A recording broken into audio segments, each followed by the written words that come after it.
grade, I would stare up at this poster on the wall in my history class, found it, that read,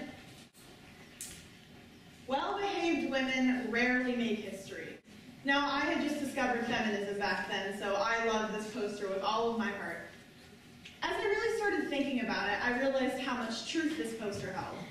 If you think about it, every woman, or person for that matter, who has made history or changed the world started by taking a risk. And those people started when they were pretty young, too. We as young people and teenagers are often told by our elders that we shouldn't take risks, that we should focus on graduating high school, going to college, getting a good job, maybe getting married and having a few kids, watching those kids grow up, and dying in a mediocre retirement home in Florida. But especially now, we just can't accept that as our lives. We have to make something out of the life we're given in this world that's riddled with problems. And how do we do that? By taking risks, going outside of our comfort zones, being bold and confident enough to try something new, and trusting ourselves enough to try. According to Adriana Galvan, a neuroscientist at UCLA, the teenage brain is actually wired to take risks. So by suppressing risky ideas, we're actually going against our own human nature. This is where the courage factor comes in. We have to trust ourselves enough to go outside of our comfort zones and follow these risky ideas. Here we have a risk-taking continuum. On this side, we have constructive paranoia, which is the idea that you should never do anything that could possibly put you in harm's way. So you would be physically safe all the time. This might maybe sound good on paper, but think about how much you would miss if you never did anything that was even a little bit risky. For example, a few months ago, a family friend, let's call him Tom, came to Maui for the first time, and he went on a hike in Haiku, and he came across this irrigation ditch that he needed to jump across in order to continue on. This ditch was only maybe about 4 foot across, but it had maybe like a 10-foot drop. So because of the 1 in a billion chance that his foot would slip and he would fall 10 feet into this ditch, he wouldn't jump over it, and so he missed out on this hike. So this is the epitome of constructive paranoia. On this side, we have adrenaline junkies, people who do nothing but take risks. One example are those people who jump off of those insanely high cliffs and fly to a spot on the ground with no parachute and just do those squirrel things. These people might make cool YouTube videos, but because their lives are often cut short, they give up everything else in their lives, like their family and their friends, or anything that they might enjoy other than taking the risk, just for the reward. And so, both of these extremes is not a great way to live your life. If our parents did have it their way, we would be on this side all the time, especially as teenagers. We would always be safe and never in harm's way. But as teenagers, we need to be flexible enough in each situation that we find ourselves in to move across this continuum without falling to one extreme or the other. At just 11 years old, Malala Yousafzai did exactly this. When she was 11, she stood in front of a group of people at a local press club in Pakistan with her father and said, "How dare the Taliban take away my basic rights to an education?" She continued her fight for girls' education over the next few years, and she gained a lot of recognition. She was featured on a BBC blog and on a radio show. And one day in 2012, when she was riding on a bus with a group of other girls, a Taliban soldier stopped her and yelled at the girls to bring out Malala and shot her in the head. Fortunately, she did live, and she continued her fight after spending quite a bit of time in the hospital.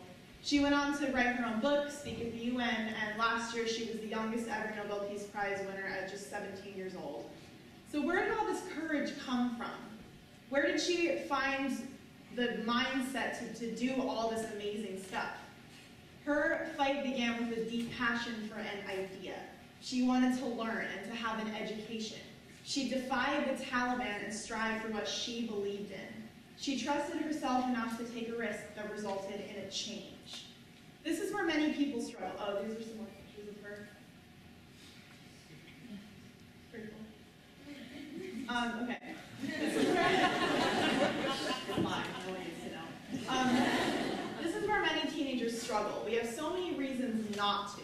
We have so many reasons not to take a risk or to think about anything that's even a little bit out of the ordinary. And this is because of the standards and ideals placed on our generation, the millennials, by older generations, specifically the baby boomers. They tell us that we need to fix all of the problems in the world that they created for us, and that it's our fault, when in reality, like, what? Oftentimes, we're so caught in versus what is expected versus what is restricted that we can't do anything, we give up, and we can never continue on our lives. And Nicki Minaj is a perfect example of how ignoring these restrictions placed on us by the baby boomers can lead to amazing things. So when she first started gaining recognition around 2010 or 2011, she was wearing crazy costumes and wigs, and she was rapping about obscene things and was just doing crazy stuff, and she was looked down upon by a lot of people, old and young. Even just last year when she was coming out with her single Anaconda, her publicity, or her manager told her that this image was a little bit too risque, with her booty being the central image. But she went along and did it anyway, and the song went double platinum. And I'm sure that everyone in this room has either heard of or heard the song Anaconda by Nicki Minaj. What the naysayers all failed to realize is that Nicki was doing this because it was what she wanted to do. She didn't care about what other people thought about what she was doing. She was doing this all because she was an artist, and it was what she truly wanted to do with her life and herself. And she created her own style and did her own thing, and she completely ignored the standards of a female artist, and thus she paved the way for female rappers and female artists of the future to be able to do what they want without any other restrictions being placed on them. We can all take a page out of Nicki Minaj's book. If we did exactly what the baby boomers and the older generations told us, the world's problems would never ever get solved, and our children will have a heck of a time growing up. If you look at the greatest minds in history, they all started by having some crazy idea. What if I were to tell you a story about a man who dropped out of college to pursue his passion? A man who wanted to start a company so much so that he gave up years of education and training to follow his dreams. When he was attending Harvard, he spent most of his time playing around and messing with the school's computers rather than studying. And so in his sophomore year of college, he decided to drop out and start a company. Bill Gates looked past the judgment of his professors, his friends, and his society and did what he knew was right for his life. He knew that technology was how he was going to make his mark on the world. And so he took a risk and leapt into the unknown without any idea of what would happen. He didn't know if Microsoft would fail or succeed, and thank God that he did, because look at what he accomplished today.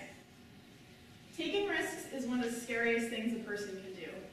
But if we can find it in ourselves to try something new, to break rules and take risks and defy standards, then there's no limit to what our generation can do.